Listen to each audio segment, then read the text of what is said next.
स्वागत है genius physics and mathematics classes में।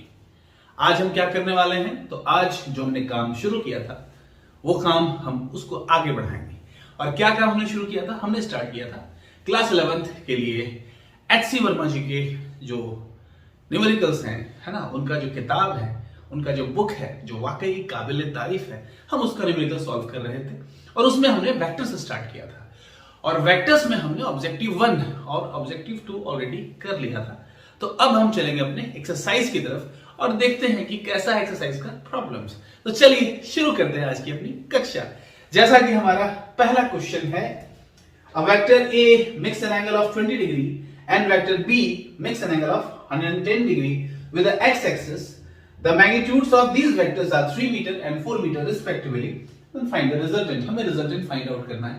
एक वेक्टर हमारे पास A है जिसका मैग्नीट्यूड कितना है 3 मीटर, वो 20 डिग्री का एंगल बनाता है x एक्सिस के साथ। एक हमारे पास वेक्टर B है जो इसका मैग्नीट्यूड है कितना 4 मीटर और वो 110 डिग्री 110 डिग्री का एंगल बनाता है x एक्सिस के साथ। तो हमें रिजल्टेंट फाइंड आउट करना है। तो चलिए सबसे पहले हम देखते हैं हमारा x एक्सिस क्या है भाई। तो ये हो गया x एक्सिस, है ना। इसमें एक वेक्टर हमारे पास ऐसा है जो बनाता है कितने का, तो आंसर है 20 डिग्री। ये हो गया 20 डिग्री, कितना है 3 मीटर। वेक्टर A, है ना, vector A is equals to 3 meter. दूसरा हमारे पास एक है वेक्टर B जो कितना का बनाता है 110। तो ये हम ले लेते हैं, चलिए ये हम ले लेते हैं vector, this is our vector B। और ये वेक्टर B कितना का है हमारा, ये है 4 मीटर का। एंगल कितना बना रहा है, तो आंसर है कि ये जो एंगल बना रहा है ये बना रहा है 110 डिग्री का। ठीक है, करेक्ट, ओके। अब हमें इसका रिजल्टेंट निकालना है। तो रिजल्टेंट हम कैसे निकालते हैं, आपको ही पता है कि हम रिजल्टेंट कैसे निकालते हैं।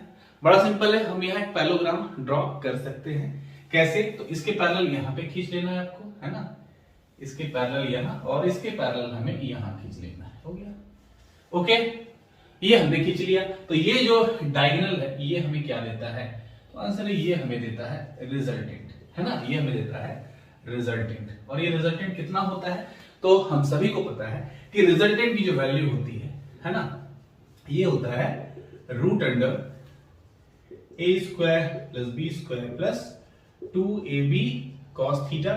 थीटा क्या होता है, दोनों वेक्टर के बीच का एंगल। तो यहाँ पे ये एंगल 20 डिग्री है और ये वाला एंगल 110 डिग्री है। तो दोनों वेक्टर के बीच का जो एंगल होगा ये एंगल, ये हमारा कितना का है 90 डिग्री का है, यानी ये एक राइट एंगल है। तो यहां पे हम कैसे सॉल्व करेंगे, a कितना है, तो आंसर है 3 स्क्वायर, b कितना है 4 square plus 2 ab 3 into 4 cos theta. और cos हमारे पास कितना है cos 90 की वैल्यू 0 होती है तो ये कंप्लीट वैल्यू 0 हो जाएगा। तो अंदर में बचता है आपका 9 प्लस 16 यानी कि रूट अंडर 25 यानी कि 5 मीटर। तो रिजल्टेंट आपको कितना हो जाता है 5 मीटर, है ना। अब यहां पे अगर हमें डायरेक्शन पता करना हो तो डायरेक्शन के लिए पहले हम ये एंगल निकालेंगे, है ना। ये एंगल हम निकालेंगे, सपोज ये एंगल हमारा बीटा है ना। ये क्या था मैग्नीट्यूड के लिए, तो ये था आपका मैग्नीट्यूड के लिए। अब हम उन्हें डायरेक्शन निकालना चाहते हैं। डायरेक्शन के लिए क्या निकालते हैं हम, यहां पे हम निकालेंगे tan बीटा और जो भी हमारा बीटा एंगल निकलेगा उसके साथ हम इस 20 डिग्री को जोड़ देंगे तो x एक्सिस के रिस्पेक्ट में हम उसका डायरेक्शन पता कर लेंगे। तो चलिए निकालते हैं। tan बीटा कितना हो जाएगा, tan बीटा तो दिस अपॉन दिस, ये 4 मीटर है तो ये 4 मीटर और ये कितना आपका 3 मीटर, है ना। तो कितना हो जाएगा आपका tan beta is equals to 4 meter upon 3 meter which means 4 upon 3 and 1.33 ऐसे आएगा। और 1.33 हमने, चूंकि आप लोगों ने भी काफी न्यूमेरिकल सॉल्व किए होंगे तो आपको पता है कि 1.33 जो होता है वो वैल्यू होता है 45 का कितना होता है 1 और 53 का होता है 1.33। तो मैं इसको लिख सकता हूं tan 53 डिग्री, है ना। तो बीटा कितना निकल गया आपका, बीटा निकल गया 53 डिग्री। लेकिन हमें सिर्फ बीटा ही नहीं चाहिए, हमें तो x एक्सिस के साथ रिजल्टेंट का डायरेक्शन चाहिए। देयरफॉर डायरेक्शन ऑफ रिजल्टेंट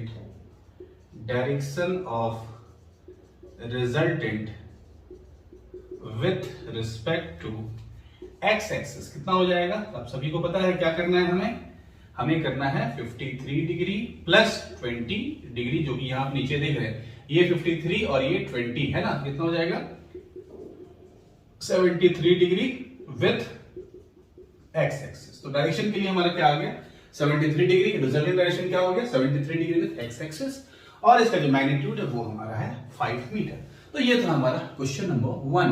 अब चलिए हम चलते हैं क्वेश्चन नंबर 2 की तरफ। क्या है हमारा क्वेश्चन नंबर 2? तो क्वेश्चन नंबर 2 है let vector A and vector B with the two vectors of magnitude 10 unit, जैसा कि आपको दिख रहा है, each if they are inclined to the x axis at angles 30 degree and 60 degree respectively, then find the resultant। फिर से वही बात है कि एक वेक्टर हमारे पास ये है, वेक्टर ए कितना है vector A equals to 10 unit. दूसरा वेक्टर हमारे पास है वेक्टर बी, ये भी कितना है 10 यूनिट का ही है, दोनों ईच कितना है 10 यूनिट। पहला वेक्टर 30 डिग्री का एंगल बना रहा है एक्स एक्सिस के साथ, दूसरा 60 डिग्री का। तो अगर मैं बोलूं ये दोनों वेक्टर के बीच का एंगल कितना है तो 60 माइनस 30 यानी कि 30 डिग्री। ठीक है, तो मैंने क्या किया अकॉर्डिंग टू पैरेललोग्राम लॉ, है ना, मैंने इसके पैरेलल यहां ड्रॉ कर लिया, इसके पैरेलल यहां, और ये हमारा एक पैरेललोग्राम कंप्लीट हो जाता है। हमें ये रिजल्टेंट चाहिए, ये डायगोनल है ना, आपको पता है कि डायगोनली हमेशा क्या देता है रिजल्टेंट, और रिजल्टेंट का फॉर्मूला जो हमारे पास है वो आपको पता है वापस से कि रिजल्टेंट का फॉर्मूला क्या है हमारे पास, तो root over A square plus B square plus 2ab cos theta. यहाँ पे कितना है दोनों 10 ही है, तो 10 का स्क्वायर प्लस 10 का स्क्वायर प्लस 2 इंटू 10 और cos थीटा यानी कि cos 30 डिग्री, दोनों एंगल, दोनों वेक्टर के बीच का एंगल। तो ये कितना हो जाता है, ये हो जाता है आपका 100 प्लस 100 प्लस ये कितना हो जाता है 200। cos 30 की वैल्यू आपको पता है कितना होता है √3/2, तो 2 से ये 100 में जाएगा, कितना हो गया ये, तो 100 प्लस 100 200 प्लस 100 √3, और हम चाहे तो यहाँ से 100 कॉमन निकाल सकते हैं, तो यहाँ बच जाता है 2 प्लस √3, और 100 के लिए हम 10 को बाहर कर देंगे तो अंदर बचेगा 2 प्लस √3 यूनिट। तो ये आपका रिजल्टेंट आ जाता है ना। और आप चाहे तो फर्दर इसको √3 की वैल्यू यहाँ पे 1.73 डाल दीजिए, तो 1.732 प्लस 2 है ना, तो कितना हो जाता है 3.732, तो लगभग वो 1.9 के आसपास आएगा, तो 1.9 इंटू 10 19 पॉइंट समथिंग आंसर आ जाएगा, बट आप यहाँ भी छोड़ सकते हैं। तो ये तो हमने निकाल लिया मैग्नीट्यूड, है ना, ये हम क्या निकाल रहे थे मैग्नीट्यूड। अब हमको चाहिए डायरेक्शन, है ना, तो डायरेक्शन बड़ा सिंपल है, डायरेक्शन के लिए हम कुछ भी नहीं करेंगे, बड़ा सिंपल है, आप कैसे इसको निकाल सकते हैं। तो चूंकि ये दोनों क्या है इक्वल वेक्टर है, और इक्वल वेक्टर है तो ये एंगल को क्या करेगा बाइसेक्ट करेगा, तो पूरा एंगल कितना का है ये 30 डिग्री का, तो ये आधा एंगल कितना का हो जाएगा 50 डिग्री का, है ना, और ये नीचे वाला कितना था 30 डिग्री। फिर से देखिए ये दोनों वेक्टर क्या है इक्वल है, यानी कि ये 10 यहाँ भी 10 यहाँ भी 10, सभी यहाँ पे जितने भी हैं ये 10 है, और चूंकि सारा 10 हो चुका है तो ये आपका एक रोम्बस बन जाता है। यदि पैरेललोग्राम के सारे साइड्स इक्वल हो जाते हैं तो एक रोम्बस बन जाता है, व्हिच मींस चलिए उतना हम नहीं जानते हैं, सिंपल है कि ये जो डायगोनल है वो इस वाले एंगल को बाइसेक्ट करेगा, यानी कि ये 30 डिग्री है तो आधा आधा 50 डिग्री और 50 डिग्री हो जाएगा, और नीचे वाला कितना है 30 डिग्री, तो ये रिजल्टेंट का जो एंगल आएगा with respect to X axis वो हो जाएगा 30 डिग्री प्लस 15 डिग्री यानी कि 45 डिग्री, है ना। तो क्या लिखेंगे डायरेक्शन के लिए, आप चाहे तो जो मैंने कहा वो आप लिख सकते हैं कि since these two vectors are equal therefore the diagonal bisect the given angle theta, so है ना, डायरेक्शन के लिए क्या लिखेंगे, डायरेक्शन के लिए रिजल्टेंट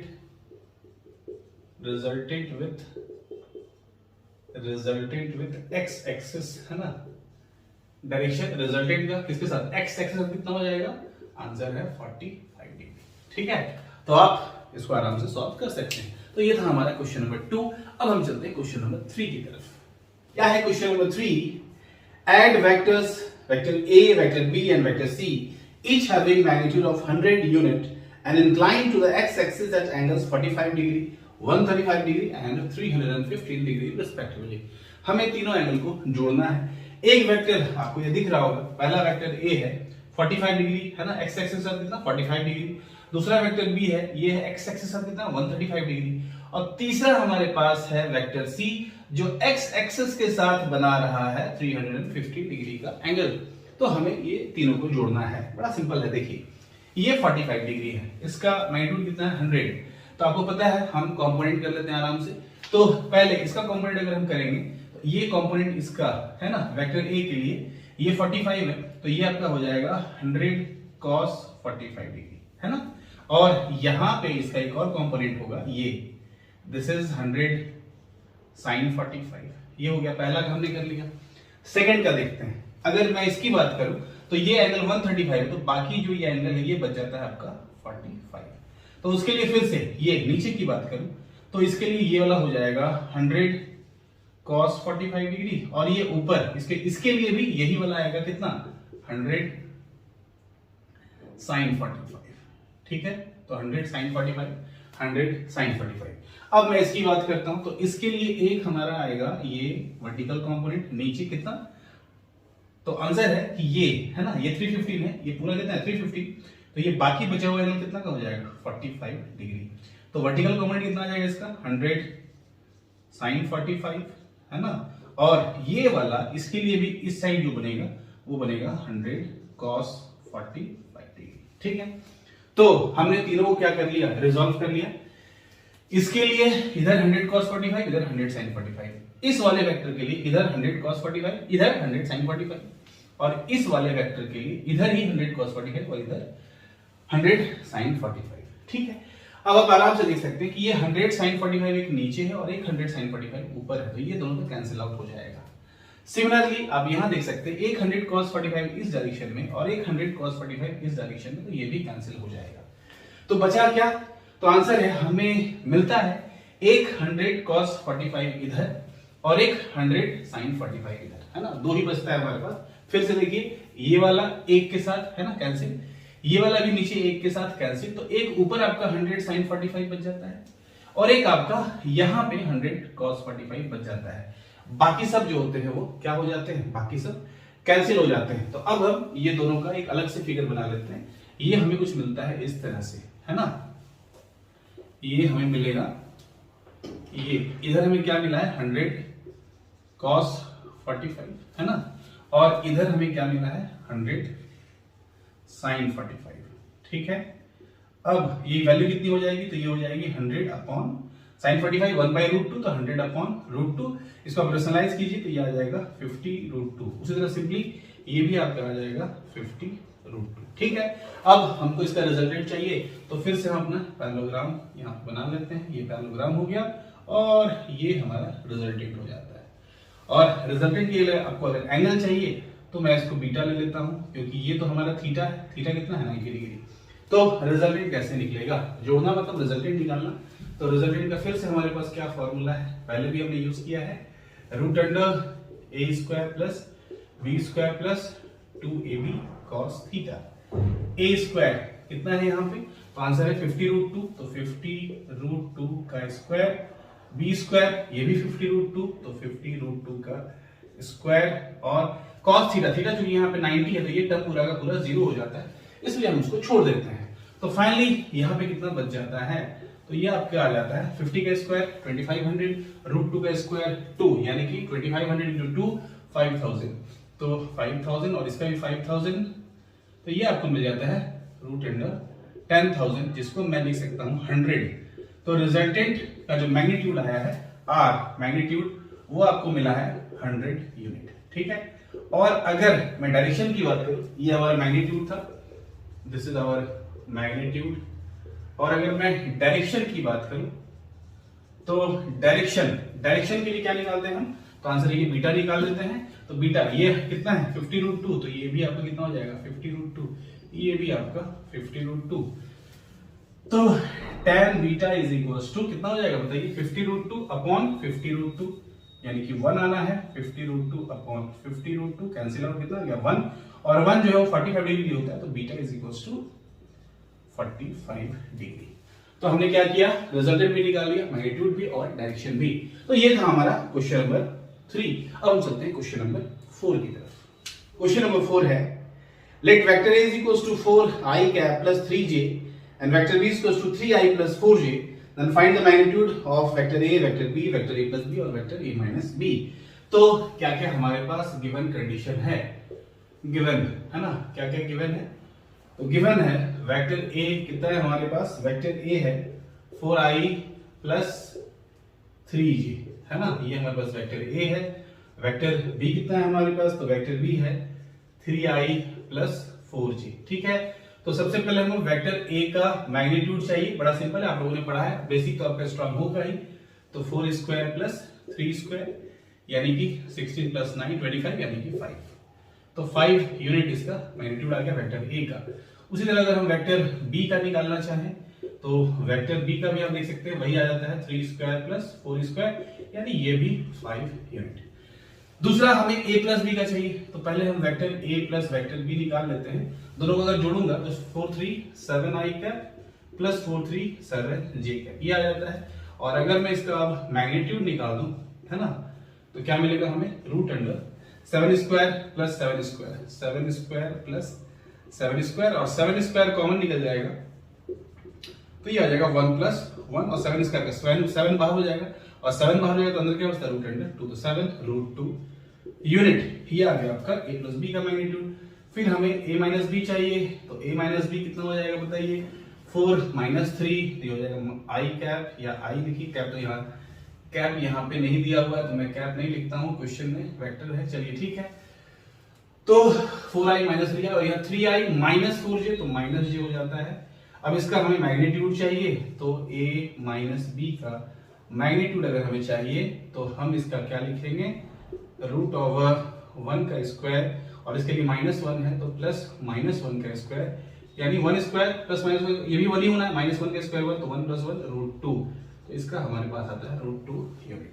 ठीक है, तो ये हमने निकाल लिया वेक्टर ए का मैग्नीट्यूड, वेक्टर बी का मैग्नीट्यूड और फिर vector A plus vector B का मैग्नीट्यूड और फिर vector A minus vector B का मैग्नीट्यूड। तो ये हो गया क्वेश्चन नंबर 4। चलिए हम चलते हैं क्वेश्चन नंबर 5 की तरफ।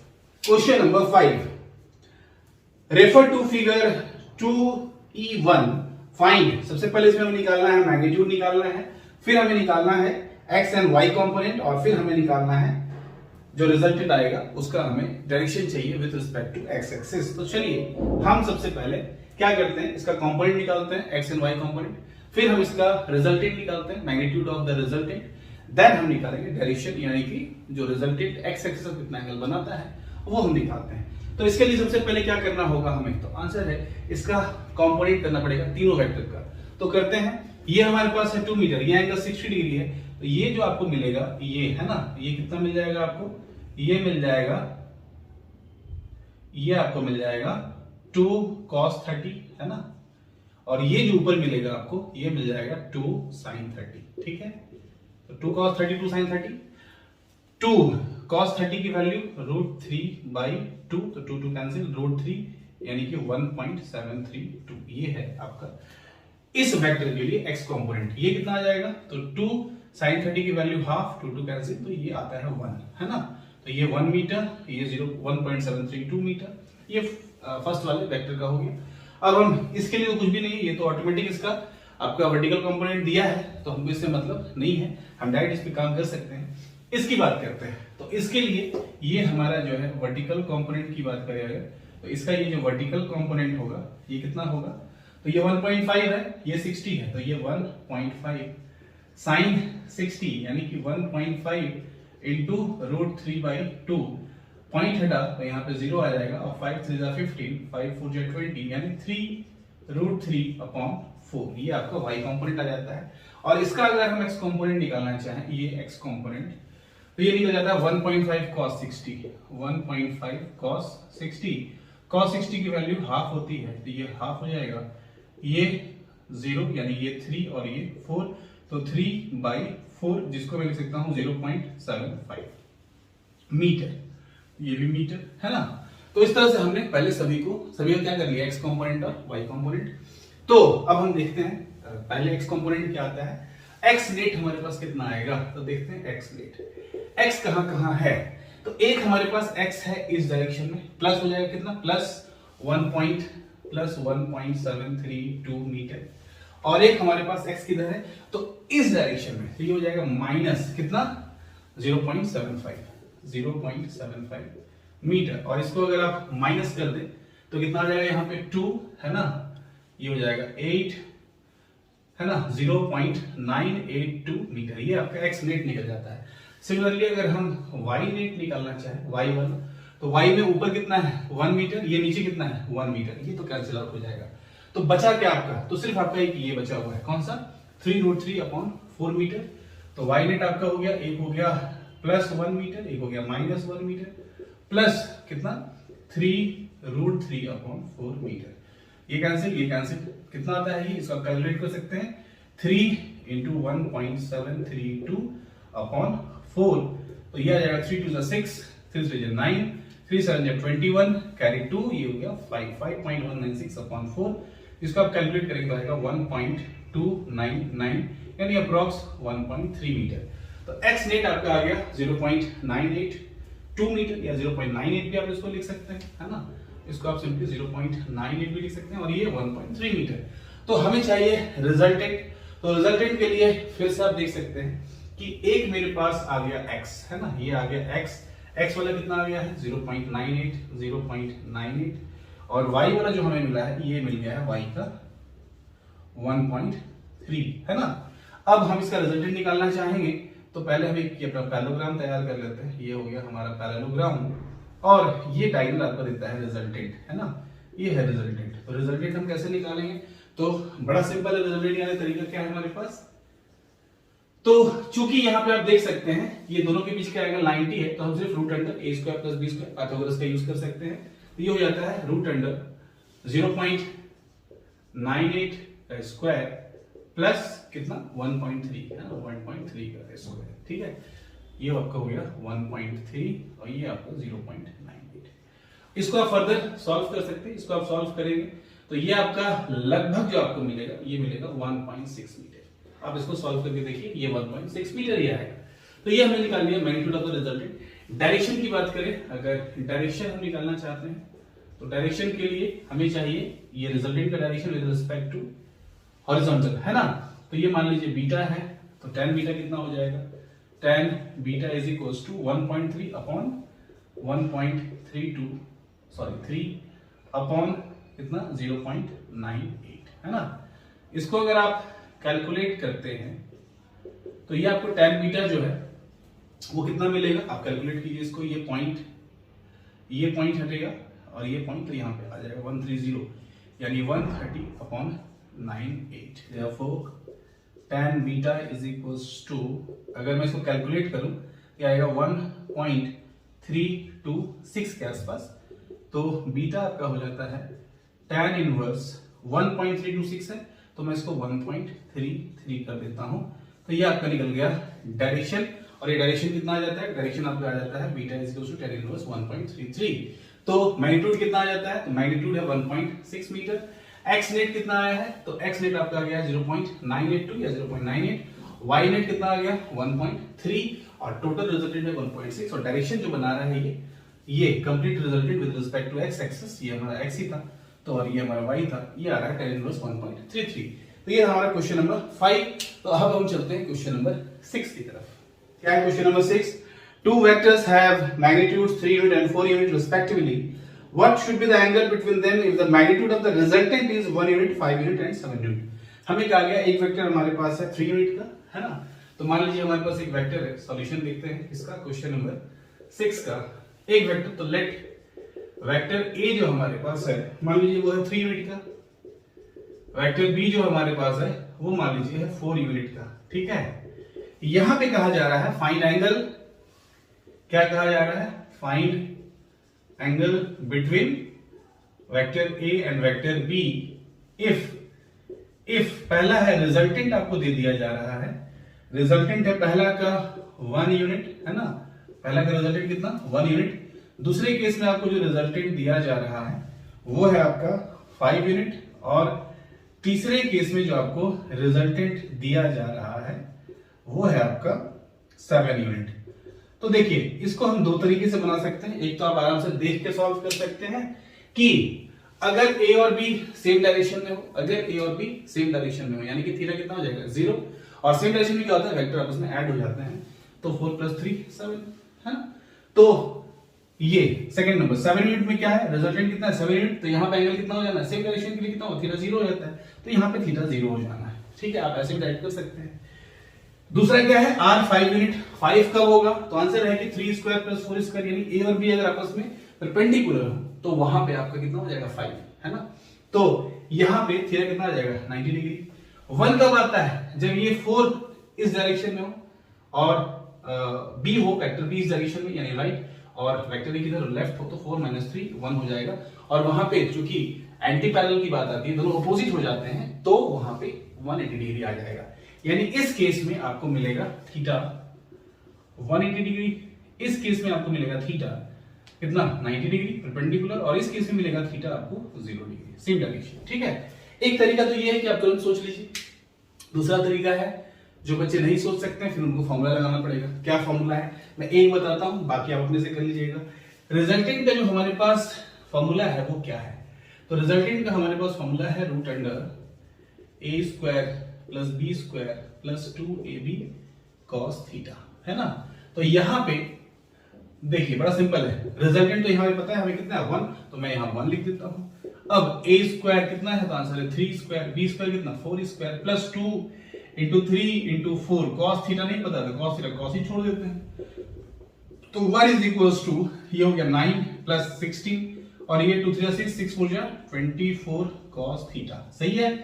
तो ये 1 इज इक्वल्स टू कितना आ रहा है, ये 16 9 25 प्लस 24 cos थीटा, रूट हटाते हैं तो इधर स्क्वायर हो जाएगा, तो 1 का square 1 is equals to 25 plus 24 cos theta. तो 24 cos थीटा कितना हो जाएगा, 24 को से 1 माइनस 25 यानी कि -24, तो 24 कैंसिल, तो cos थीटा की वैल्यू आ गई -1, है ना। और cos थीटा की वैल्यू -1 कब होती है, जब थीटा कितना होता है 180 डिग्री। तो देखिए पहले केस में थीटा कितना आ गया 180 डिग्री। ऐसे ही आप चाहे तो एक बार रिजल्टेंट 5 लेके सॉल्व कर सकते हैं, एक बार रिजल्टेंट 7 लेके सॉल्व कर सकते हैं। तो एक बार आपको मिलेगा 90 डिग्री और एक बार 0 डिग्री, ठीक है, और आपको समझ में आ गया होगा। तो ये था हमारा क्वेश्चन नंबर 6। अब हम चलते हैं क्वेश्चन नंबर 7 की तरफ। क्या है क्वेश्चन नंबर 7?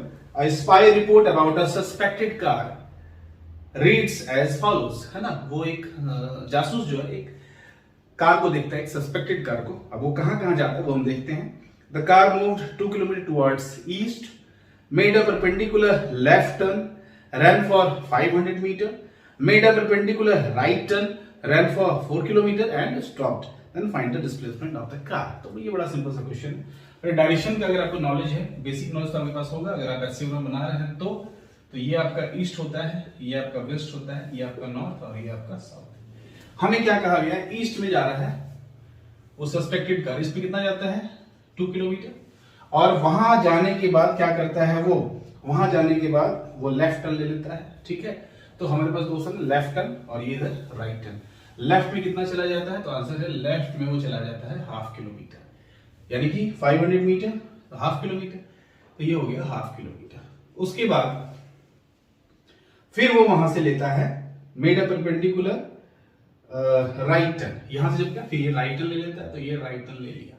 कितना राइट टर्न लेता है, आंसर है 4 किलोमीटर। थोड़ा सा हम इसको और बड़ा कर लेते हैं, ये 4 किलोमीटर राइट टर्न था और ये 2 किलोमीटर जो था ये ओरिजिन है, और फाइनली ये यहाँ पे आकर रुकता है। अगर ये ए है, ये बी है, ये सी है, तो हमें कहा गया है डिस्प्लेसमेंट बताइए। डिस्प्लेसमेंट क्या होता है, स्मॉलेस्ट डिस्टेंस या shortest distance, shortest path between initial and final. तो ओ और सी के बीच ये जो हमारा है ओसी डिस्प्लेसमेंट है। तो डिस्प्लेसमेंट कैसे निकालेंगे, डिस्प्लेसमेंट ओसी हमें चाहिए, ठीक है। ओसी बड़ा सिंपल है, इसको हम क्या करते हैं, यहां से हम इसको ये हमें डिस्प्लेसमेंट चाहिए, चलिए इसको थोड़ा ऊपर मैं लिख देता हूं। हमें चाहिए डिस्प्लेसमेंट ओसी, है ना। इसके लिए मैं इसको थोड़ा सा पीछे ले लेता हूं, ये ठीक है, और मैं इसको यहां से मिला देता हूं। इससे क्या होगा देखिए, इससे ये हमें फायदा मिला कि ये देखिए हमारा एक राइट हैंड ट्रायंगल बन गया है ना, ये ओबीसी हो गया, यहां पे डी कर लेते हैं, तो ओ डी सी ये हमारे राइट हैंड ट्रायंगल बन जाता है, जिसमें कि ये अगर 1/2 किलोमीटर तो ये भी 1/2 ही किलोमीटर होना है, तो ये 1/2 किलोमीटर, और यहाँ ये यहां से बी से लेकर सी तक 4 किलोमीटर, डी से बी तक कितना होगा, जो ओ से ए तक का था 2 किलोमीटर, तो यहां हमें कितना मिल गया, सी डी मिल जाता है आपको 2 + 4 किलोमीटर, यानी कि 6 किलोमीटर। ओडी कितना में मिल गया, ओडी हो गया 1/2 किलोमीटर। तो हमें ओसी फाइंड आउट करना है। तो ओसी क्या होता है आपको पता है, पाइथागोरस थ्योरम यूज कर लीजिए आप, है ना। क्या होगा, OD square plus CD square. तो ओडी कितना है, हाफ, तो हाफ का स्क्वायर कितना हो जाएगा 1/4 और 6 का स्क्वायर 36। और इसका फिर से कैलकुलेट करेंगे, एलसीएम आपका हो जाएगा 4, तो 1 + 36 इंटू 4 कितना हो जाता है 144।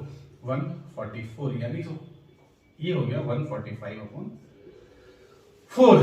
तो 4 का तो बाहर हाफ हो जाएगा, अंदर में आ गया 145। इसकी वैल्यू कितनी होती है, तो 144 का आपको पता है 12 होता है। तो यहाँ पे 12 पॉइंट कुछ होगा, चलिए मैं इसको कर देता हूँ 12 पॉइंट सपोज 04। चलिए होता भी 12.04 ही आएगा, और इसको मैं कैंसिल आउट कर दूं तो आ जाएगा 6.02 किलोमीटर। तो 6.02 किलोमीटर जो है ये आपका हो गया डिस्प्लेसमेंट। वैसे डिस्टेंस देख रहे हैं कितना था, तो 2, फिर कितना गया हाफ और फिर 4, तो 2 4 6, 6.5 किलोमीटर ऐसे बनता है, लेकिन ऐसे कितना आ रहा है 6.02 किलोमीटर। तो ये था आपका डिस्प्लेसमेंट। Question number 7। अब हम चलते हैं क्वेश्चन नंबर 8 की तरफ। क्या है क्वेश्चन नंबर 8, अ carrom board 4 feet into 4 feet square, जैसा कि मैंने यहाँ पे बना दिया है। कैरम नहीं है, मैंने सिर्फ ये स्ट्राइकर लाइन बनाया है, ठीक है। अब यहाँ पे क्वेश्चन क्या है, has the queen at the centre, the queen hit by the striker moves to the front edge, rebounds and goes in the hole behind the striking line, then find the magnitude of displacement of the queen। कहां से कहां निकालना है, पहले निकालना है हमें from the center to the front edge, फिर हमें निकालना है from the front edge to the hole, और फिर हमें निकालना है from the center to the hole। तो क्वीन हमारा है कहां, तो आंसर है क्वीन हमारा बीच में, ये हमारे पास क्वीन है। जब हम इसको स्ट्राइकर लाइन से हिट करते हैं तो ये आपको पता है हम लोग कट मारते हैं, हिट किया हमने, ये सपोज यहां से हिट किया और ये चला गया यहां से यहां, और यहां से यहां जाने के बाद ये अपना चला गया होल में, ठीक है। यहां पे क्या है, होल है, ये चला गया होल में, ओके। अब आपको पता है कि जिस एंगल से हम यहाँ पे इसको यहाँ पे हिट करेंगे उसी एंगल से ये रिबाउंड करता है। तो अगर मैं यहाँ पे नॉर्मल ड्रॉ कर दूं तो ये अगर एंगल आपका थीटा है तो ये भी एंगल आपका क्या होगा, थीटा ही होगा, है ना। अच्छा ये कितना है, तो आंसर है ये 4 फीट है, ये भी कितना है 4 फीट है, ये भी कितना है 4 फीट है, ये भी कितना है 4 फीट है ना। ये सभी कितने 4 फीट है, ओके। अब क्या है, तो हमें निकालना है पहले from the centre to the front edge, है ना। ये कुछ नेमिंग कर लेते हैं, सपोज ये हमारा O हो गया, ये A हो गया, सॉरी ABCD तो हो ही गया हमारे पास। तो O के बाद हम यहां कर लेते हैं E, है ना। OE हमें पहले निकालना है, फिर हमें निकालना है फ्रंट एज से होल यानी EB हमें निकालना है, और फिर थर्ड में हमें निकालना है from the centre to the hole यानी कि OB हमें निकालना है। तो इसके लिए हम एक काम करते हैं, यहां से एक लाइन ड्रॉ कर लेते हैं बीच से। इससे हमें क्या फायदा मिलेगा, देखिए एक तो हमें ये राइट एंगल ट्रायंगल मिलेगा। अगर ये 4 फीट है तो यहां से यहां तक आपका कितना हो जाएगा 2 फीट हो जाएगा, है ना। उसी तरह ये तो आपका 4 फीट है ही। अच्छा ये एंगल अगर थीटा है तो ये एंगल भी कितना का हो जाएगा, थीटा का हो जाएगा। ये एंगल थीटा है तो ये एंगल भी कितना का हो जाएगा, तो आंसर ये एंगल भी थीटा का हो जाएगा। ये पूरा 2 है तो ABCDE हो गया, हम इसको F कर लेते हैं, ठीक है। अब और क्या निकालना है हमें, सेंटर टू द होल ये भी निकालना है, इसको भी हम यहां से मिला देते हैं, यानी कि हमें OB भी फाइंड आउट करना है। तो सबसे पहले हम OE निकालते हैं। OE कैसे निकालेंगे, तो OE के लिए हमें क्या चाहिए, EF चाहिए, है ना। EF चाहिए और OF चाहिए। तो OF ये पूरा कितना है 4 फीट है, तो ये यहां से यहां तक कितना हो जाएगा 2 फीट, और फिर यहां से यहां तक कितना हो जाएगा 2 फीट, है ना। ये भी 2 फीट, ये भी 2 फीट, ठीक है। तो सबसे पहले हमारा जो सबसे पहला टारगेट है वो है इस ट्रायंगल के लिए हमें EC चाहिए और यहाँ पे EF चाहिए। ये पूरा कितना है 2, ये पूरा 2 है। अगर मैं इसको x मान लूं तो ये वाला यहां से यहां तक 2 - x हो जाएगा, है ना। बड़ा सिंपल है। अब इस ट्रायंगल में आप देखिए, इस वाले ट्रायंगल में tan थीटा कितना हो जाएगा, tan theta is equals to किस ट्रायंगल में, इन ट्रायंगल OFE में, किसमें, इन ट्रायंगल OFE में tan theta is equals to x upon ये P/B, x अपॉन 2, है ना, x upon 2। And in triangle ये वाला ट्रायंगल लीजिए बड़ा वाला BCE में अगर मैं यहां से tan थीटा निकालना चाहूं तो P कितना हो जाएगा आपका 2 - x अपॉन 4, 2 - x अपॉन 4। चूंकि दोनों वैल्यू tan थीटा की है तो दोनों को इक्वल कर सकते हैं, यानी 2 - x upon 4 is equals to x upon 2, 2 2 जा 4 कैंसिल। यहां से क्या आ जाएगा 2x is equals to 2 - x, तो 2x + x is equals to 2 यानी कि 3x की वैल्यू 2 आ गई, तो x की वैल्यू कितनी आ गई 2/3, ये आ गई x की वैल्यू। ठीक है, और अगर x की वैल्यू मिल गई यानी कि हमें क्या मिल गया, EF मिल गया। EF कितना हमें मिल जाता है, EF मिल गया हमें 2/3। तो EC कितना होगा, EC हो जाएगा 2 - 2/3, तो 3 to the 6 - 2 यानी कि 4/3, यानी हमने EF भी निकाल लिया और हमने EC भी निकाल लिया। तो सबसे पहले हम निकालते हैं, पहला जो हमारा था कौन सा, हमें OE फाइंड आउट करना था। तो पाइथागोरस से आपको पता है ना, बाय पाइथागोरस है ना, कितना हो जाएगा OE आपका हो जाएगा रूट ओवर OF का स्क्वायर प्लस FE या EF है ना, EF का स्क्वायर। OF कितना है 2, तो 2 का स्क्वायर, और EF कितना हमने निकाला 2/3, तो 2/3 का स्क्वायर। इसको अगर आप कैलकुलेट करते हैं तो ये 4 + 4/9, फर्दर कैलकुलेट 9 4 जा 36, 4 40/9, तो 4 का तो 2 निकाल सकता हूं, 9 का 3 यानी 2/3, और अंदर कितना जाए √10, तो ये आपका आ जाता है 2/3 √10 फीट। ये क्या निकल गया OE, यानी जो हमारा पहला था from the centre to the frontage, ये निकल गया। फिर क्या था, from the frontage to the hole, यानी इस बार हमें BE निकालना है। BE कैसे निकालेंगे आप आराम से बता सकते हैं, सेकंड BE कैसे निकालेंगे, from the frontage to the hole. तो आंसर पाइथागोरस लगा दीजिए फिर से, √BC का स्क्वायर प्लस EC का स्क्वायर, √BC का स्क्वायर प्लस EC का स्क्वायर। BC कितना है 4, तो 4 का स्क्वायर, और EC हमने निकाल लिया है 4/3, तो 4/3 का स्क्वायर। 4 का स्क्वायर कितना हो जाता है 16, और ये है 16/9, 16 जो 144 प्लस 16 160, यानी कि 160/9, तो 16 का 4 और 9 का 3 बाहर हो जाता है, तो ये 4/3 √10 अंदर रह जाएगा। तो ये आपका निकल जाता है from the frontage to the hole कितना 4/3 √10 फीट। और तीसरा जो हमें निकालना है, क्या निकालना है, from the centre to the hole, यानी हमें OB फाइंड आउट करना है। और OB फाइंड आउट करना बड़ा ही आसान है, पाइथागोरस से ही आप OB भी निकाल सकते हैं। OB कितना हो जाएगा, OB हो जाएगा F हो गया, इसको G कर लेते हैं, OG square plus BG square है ना, OG square plus BG square. और यहाँ पे चूंकि ये पूरा 4 फीट है, तो फिर से ये आधा कितना हो जाएगा 2 फीट, तो 2 का स्क्वायर प्लस 2 का स्क्वायर, यहाँ पे हो जाएगा 2 का स्क्वायर प्लस 2 का स्क्वायर, तो 2 का स्क्वायर कॉमन लेंगे, 2 बाहर आ जाएगा, रूट में क्या रहेगा 1 + 1 यानी 2 फीट। तो from the centre to the hole कितना गया 2 फीट। तो ये जो आपका निकला OE, ये क्या था from the centre to the frontage. B क्या निकाल लिया हमने, B निकाल लिया हमने from the frontage to the hole, और OB हमने निकाल लिया from the centre to the hole. ये हमारा तीनों निकल गया। ये था क्वेश्चन नंबर 8। अब हम चलते हैं क्वेश्चन नंबर 9 की तरफ। क्या है question number 9? A mosquito net over a 7 feet into 4 feet bed is 3 meters high. The net has a hole at one corner of the bed through which a mosquito enters the net. It flies and sits at the diagonally opposite upper corner of the net. Then find the magnitude of the displacement of the mosquito. फिर हम निकालना है taking the hole as the origin, the length of the bed as the x-axis, the width as y-axis and the vertically up as z-axis. Write the components. हमें components निकाला displacement vector का। तो यहां पे एक होल है, यहां पे है ना, इस जगह पे एक होल है, ठीक है। इस होल से एक मॉस्किटो यानी कि मच्छर कहां चला जाता है, तो अंदर चला जाता है, और यहां से जाके वो कहां बैठता है, तो आंसर है डायगोनली अपोजिट अपर कॉर्नर, यहां बैठता है इस पॉइंट पे, यानी ए पॉइंट से यहां पे से गया और इस पॉइंट पे कहीं से भी गया हो आके यहां पे बैठता है, यानी कि मान लीजिए ये बी पॉइंट इस पॉइंट पे बैठ सकता है। तो हमें कहा गया है कि इसका डिस्प्लेसमेंट निकालिए। तो आपको पता है ये क्या होगा, डायगोनल, और डायगोनल ऑफ द क्यूबॉइड का फार्मूला आपके पास पता है ना, डायगोनल ऑफ द, हम यहां लिखेंगे कि डिस्प्लेसमेंट क्या हो गया, यहां पे डिस्प्लेसमेंट ऑफ द मॉस्किटो है ना, कितना हो जाएगा बताइए। आंसर है ये दिस, ये आपका डिस्प्लेसमेंट है ना, ये वाला। और ये क्या डायगोनल ऑफ द क्यूबॉइड, तो ये डिस्प्लेसमेंट ऑफ मॉस्किटो हमारा हो गया diagonal of the cuboid is equals to diagonal of the cuboid, जो कि हमारा क्या होता है root under L² plus B² plus H square, और यहाँ पे जो हमें दिया गया है कि कितना कितना है, एल कितना है, तो आंसर है ये एल कितना है, तो एल है 7 फीट, ये है 7 फीट, ठीक है।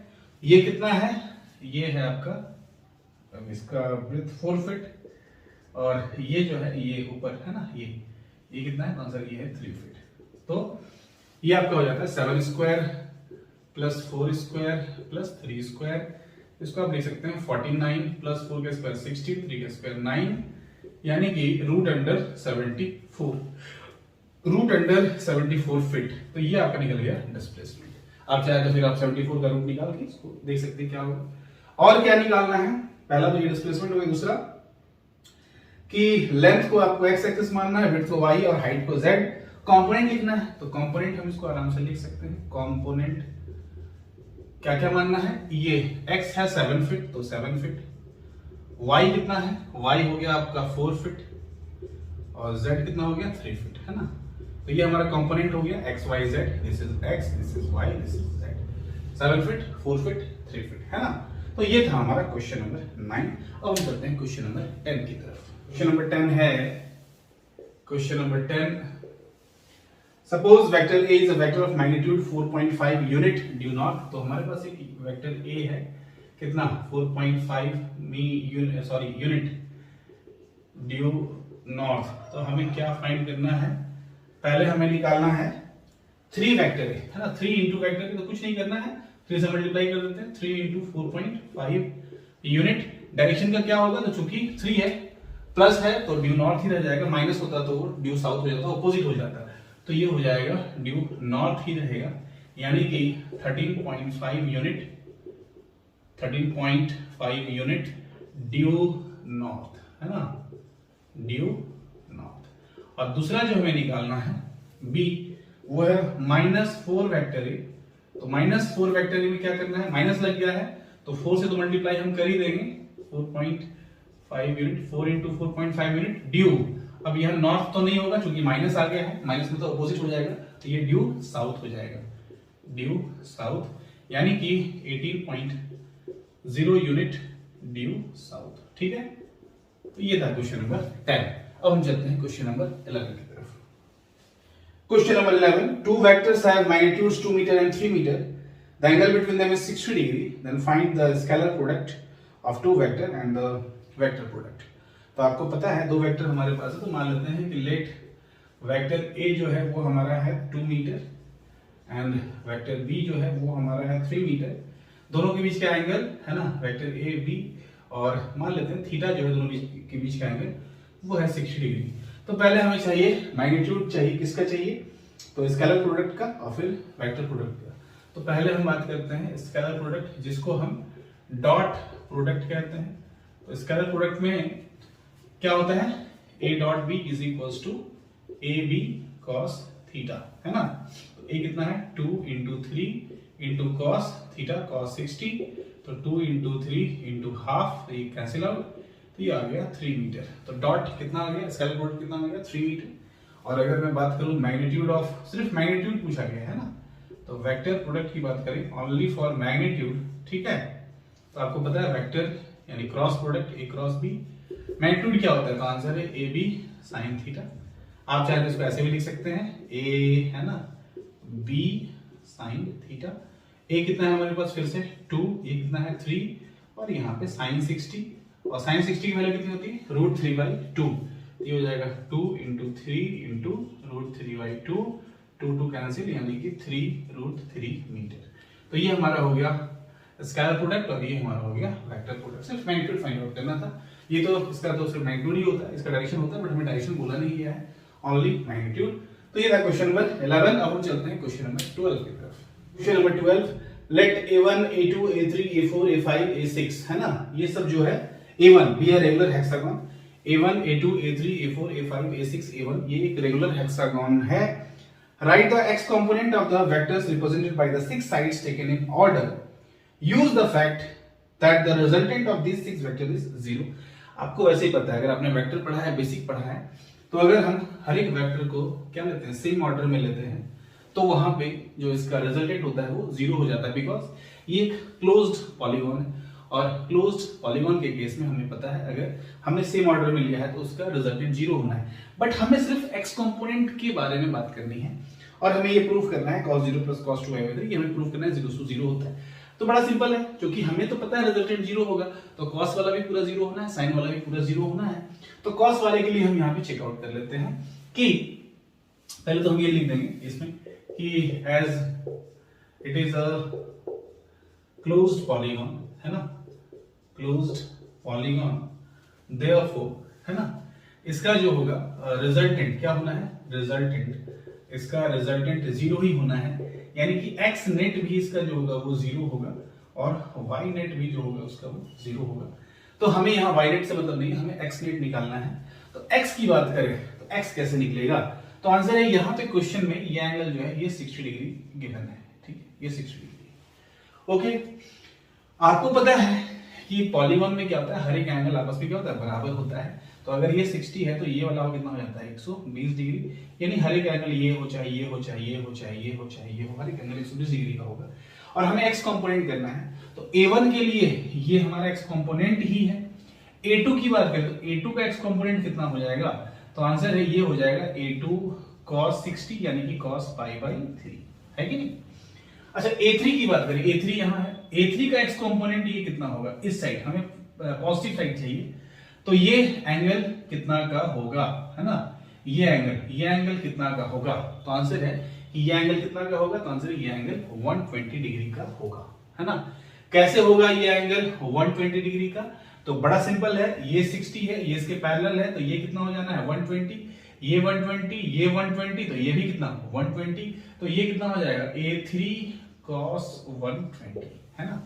सिमिलरली अगर मैं अब a4, ये मैंने किसका निकाला, a1 तो खैर यही है, इसको मैं लिख सकता हूं a1 cos 0, है ना, इसके लिए cos 0 1 into a1 a1, ये a2 के लिए a2 cos π/3, a3 के लिए क्या है a3 cos 120, यानी इसको मैं लिख सकता हूं a3 cos 2π/3, है ना, 2π/3। इसकी बात करो a4 की, a4 तो इधर है लेकिन हमें कंपोनेंट इधर वाला चाहिए, तो ये एंगल कितना हो जाएगा 180, यानी मैं इसको लिख सकता हूं इधर a4 cos कितना 3π/3, क्यों 3 कैंसिल, सिर्फ पाई बचेगा, पाई 180 हो जाएगा। ये a4 की बात। a5 की बात करो, a5 के लिए इस साइड की बात कर रहा हूं मैं, है ना, ये कितना हो जाएगा इस साइड के लिए, तो आंसर है इस साइड के लिए ये पूरा का पूरा एंगल यहां से लेके यहां तक आएगा। अब ये 120 है तो बचा कितना ये पूरा एंगल 240, तो ये a5 cos 240 को लिख सकता हूं 4π/3, कैसे π/3 60, 60 into 40 240। और a6 की बात करूं, ये इधर आ जाता है, तो a6 के लिए ये जो x कंपोनेंट होगा ये कितना हो जाएगा, ये कंप्लीट यहां से लेके, है ना, यहां से लेके यहां तक कितना हो जाएगा ये, तो 60 माइनस कर देते हैं 300 हो जाएगा, और 300 को मैं लिख सकता हूं a6 cos कितना 5π/3, π/3 60, 60 into 5 300, तो सबका निकल गया x कंपोनेंट कितना, इसका क्या हो गया, तो x नेट तो हमें 0 मिलना ही है, x नेट कितना चाहिए 0, तो x नेट हम निकाल रहे हैं, पहला कितना हो गया a1 cos 0, यानी a1 cos 0, प्लस दूसरे वाले कितना निकल गया है a2, सॉरी यहां है a2 cos π/3, a2 cos π/3, तीसरे वाला कितना निकल गया a3 cos 2π/3, a3 cos 2π/3, है ना, प्लस a4 cos कितना 3π/3, फिर कितना है a5 cos 4π/3, और finally a6 cos 5π/3 is equal to कितना 0।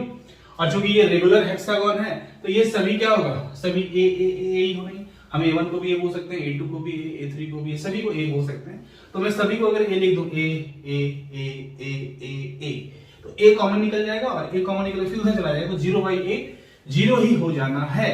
तो फाइनली हमें जो आंसर मिलेगा वो क्या मिल जाएगा, a सबसे निकाल देना है, इसको मैं a लिख सकता हूं a कॉमन, और उधर 0/a 0, तो ये बन जाएगा cos 0 plus cos π/3 plus cos 2π/3 plus cos 3π/3 plus cos 4π/3 plus cos 5π/3 is equals to 0। और इस तरह से आपका प्रूफ हो जाता है, यही आपको प्रूफ करना था। तो ये था क्वेश्चन नंबर 12। तो टोटल क्वेश्चन इसमें कितने हैं, तो आंसर इसमें 35 क्वेश्चन है, हमने 12 क्वेश्चन सॉल्व कर लिया। आगे हम सॉल्व करेंगे नेक्स्ट वीडियो लेक्चर में, और मुझे ऐसा लगता है कि इसके बाद 2 लेक्चर और लगेंगे, फिर ये खत्म हो जाएगा। तो चलिए आज के लिए इतना ही काफी है। तो अगर वीडियो अच्छा लगा हो तो लाइक करो, चैनल को सब्सक्राइब करें। तब तक के लिए जय हिंद, जय भारत।